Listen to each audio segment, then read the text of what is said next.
Assalamualaikum warahmatullahi wabarakatuh. Semangat pagi dan salam sejahtera untuk kita semua. Mudah-mudahan di kesempatan kali ini kita dalam keadaan sehat tanpa halangan suatu apapun. Tetap semangat menjalani hidup dengan penuh gairah dan gembira.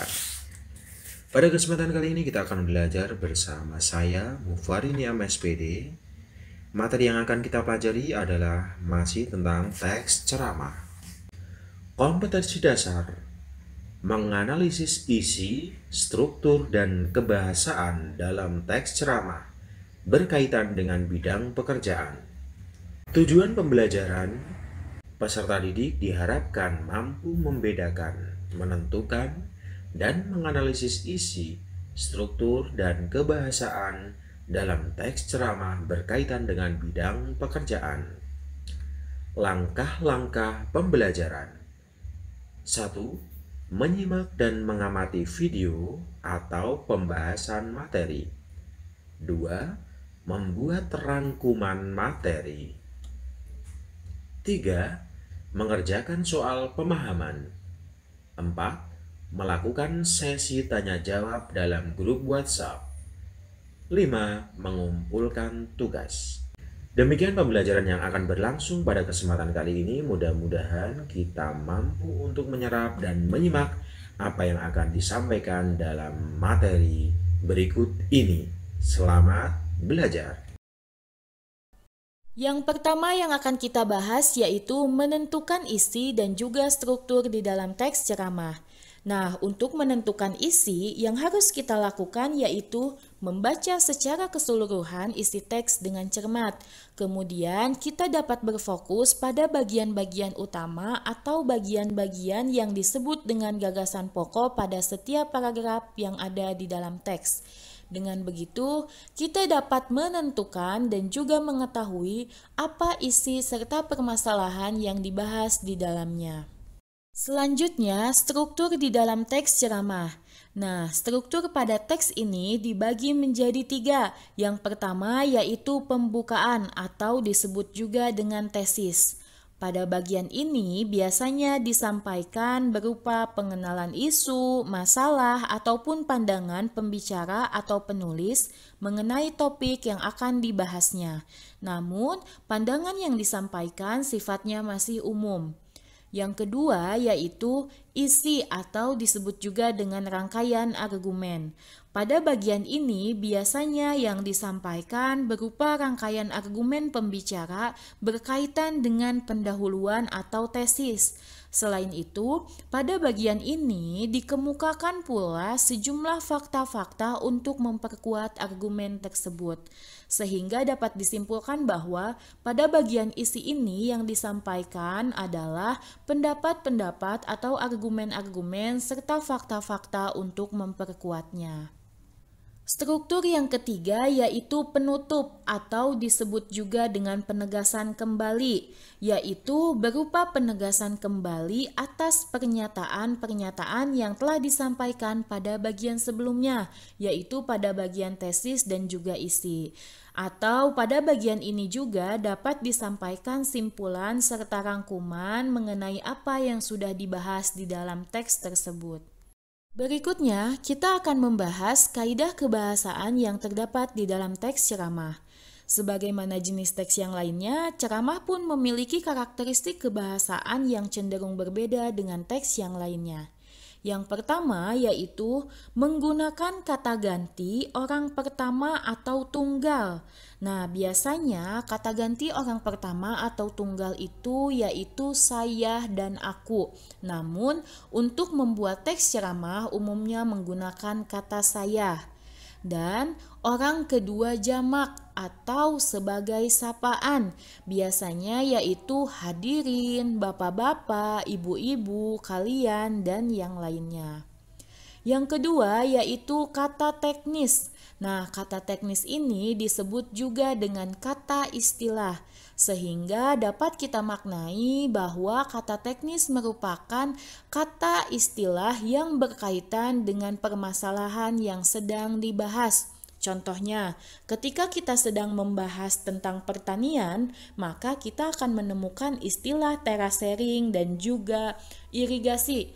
Kemudian, ketika kita membahas tentang pendidikan, maka kita akan menemukan istilah kurikulum, buku pelajaran, kompetensi, dan yang lainnya. Ataupun misalnya ketika kita membahas tentang kebahasaan, maka kita akan menemukan istilah-istilah seperti sarkastis, eufemistis, tata krama, dan yang lainnya.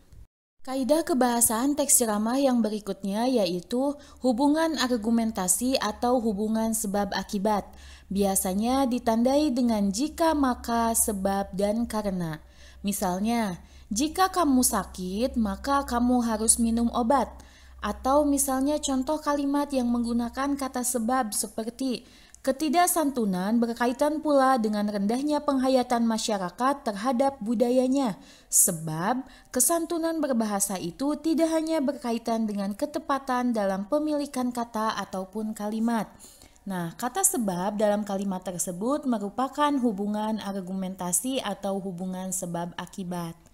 Yang berikutnya yaitu hubungan temporal atau biasa disebut juga dengan hubungan waktu. Biasanya ditandai dengan kata seperti sebelum itu, kemudian, lalu, dan pada akhirnya. Misalnya, penggunaan bahasa di kalangan public figure semakin berkurang kesantunannya. Pada akhirnya, masyarakat secara umum banyak yang mengikuti penggunaan bahasa yang kurang baik tersebut. Yang berikutnya yaitu hubungan perbandingan atau pertentangan. Biasanya ditandai dengan munculnya kata seperti sebaliknya, namun, dan beda halnya. Contohnya, penggunaan bahasa di kalangan public figure sudah berkurang kesantunannya. Beda halnya dengan penggunaan bahasa di kalangan pelajar yang masih memperhatikan kesantunan dan ketepatan pemilihan kata atau kalimatnya. Kaidah kebahasaan yang berikutnya yaitu kata kerja mental.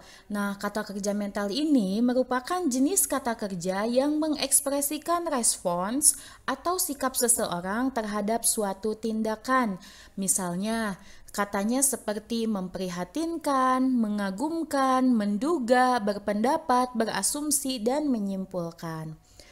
Kaidah kebahasaan yang terakhir yaitu kata persuasif. Nah, ini merupakan ajakan, bujukan, atau dorongan kepada orang lain untuk melakukan sesuatu.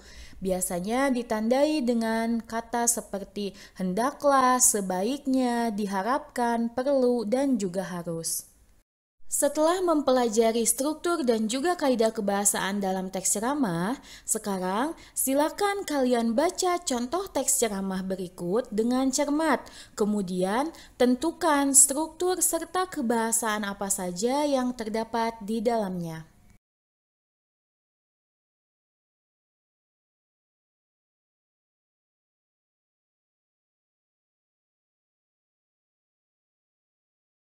Apakah sudah berhasil menentukan dan juga menemukan kaidah kebahasaan teks ceramah yang terdapat di dalam teks tersebut? Jika sudah, mari kita bahas bersama-sama. Paragraf pertama, teks ceramah ini berbunyi, pemilihan kata-kata oleh masyarakat akhir-akhir ini cenderung semakin menurun kesantunannya dibandingkan dengan zaman saya dulu ketika kanak-kanak. Hal tersebut tampak pada ungkapan-ungkapan banyak kalangan dalam menyatakan pendapat dan perasaan-perasaannya. Seperti ketika seseorang berdemonstrasi ataupun rapat-rapat umum. Kata-kata mereka kasar atau sarkastis, menyerang, dan tentu saja hal itu menggores hati yang menerimanya. Nah, struktur apakah yang termasuk atau yang sesuai dengan paragraf ini?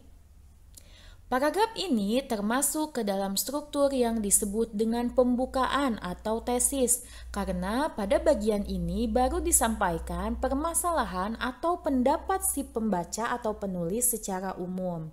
Kemudian, pada bagian ini juga ada kata yang diberi garis tebal di sini, yaitu sarkastis, artinya kasar. Nah, karena teks ini membahas berkaitan dengan bahasa, maka sarkastis ini termasuk ke dalam kata teknis atau istilah. Paragraf berikutnya berbunyi, gejala yang sama terlihat pula pada penggunaan bahasa oleh para politisi kita. Misalnya, ketika melontarkan kritik terhadap kebijakan pemerintah, tanggapan-tanggapan mereka terdengar pedas, vulgar, beberapa di antaranya bahkan cenderung provokatif. Padahal sebelumnya, pada zaman pemerintah Orde Baru, pemakaian bahasa dibingkai secara santun lewat pemilihan kata yang dihaluskan maknanya. Nah, menurut kalian, termasuk ke dalam struktur apakah paragraf ini? Ya, benar sekali. Paragraf ini termasuk ke dalam struktur yang disebut dengan isi atau rangkaian argumen.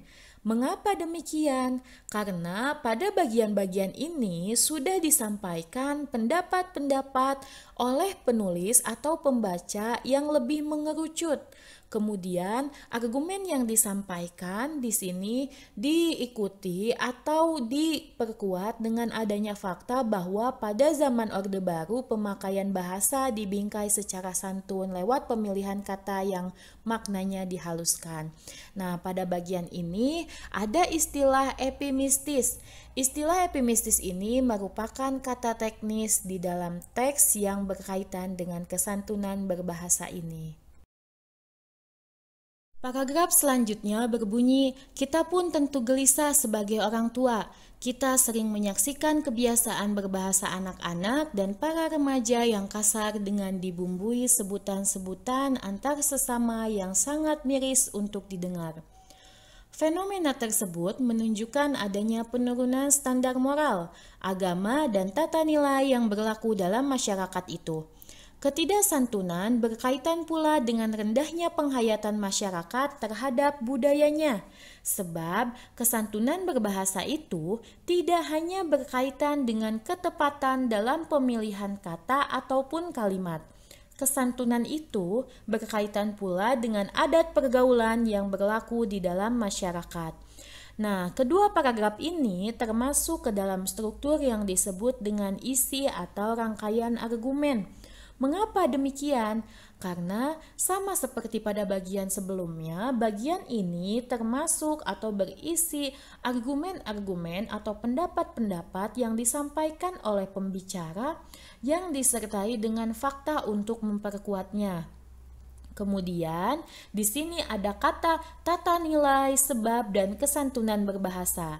Tata nilai dan kesantunan berbahasa dalam kaidah kebahasaan ceramah termasuk ke dalam kata teknis atau istilah yang berkaitan dengan apa yang sedang dibahas. Kemudian, kata sebab di sini termasuk ke dalam konjungsi argumentasi atau konjungsi sebab akibat. Paragraf terakhir dari teks ini berbunyi, berbahasa santun seharusnya sudah menjadi suatu tradisi yang dimiliki setiap orang sejak kecil. Anak perlu dibina dan dididik berbahasa santun. Apabila dibiarkan, tidak mustahil rasa kesantunannya itu akan hilang, sehingga anak itu kemudian menjadi anak yang arogan, kasar, dan kering dari nilai etika dan agama. Tentu saja kondisi ini tidak diharapkan oleh orang tua dan masyarakat manapun. Nah, paragraf terakhir dalam teks ceramah ini disebut dengan penutup. Mengapa? Karena pada bagian ini merupakan bagian yang berisi simpulan atau rangkuman dari apa yang sudah dibahas pada bagian sebelumnya. Kemudian, pada paragraf ini juga ada kata yang diberi cetak tebal seperti seharusnya, perlu, dan kemudian. Kata seharusnya dan perlu dalam kaidah kebahasaan ceramah termasuk ke dalam kata persuasif, yaitu yang bertujuan untuk membujuk, mendorong, atau mempengaruhi orang agar melakukan sesuatu. Sedangkan kemudian termasuk ke dalam konjungsi temporal atau waktu, karena kemudian di sini menghubungkan apabila kesantunan itu hilang atau ketidaksantunan tersebut dibiarkan, maka anak akan menjadi arogan, kasar, dan kering. Jadi kata kemudian ini menghubungkan antara satu dengan yang lainnya.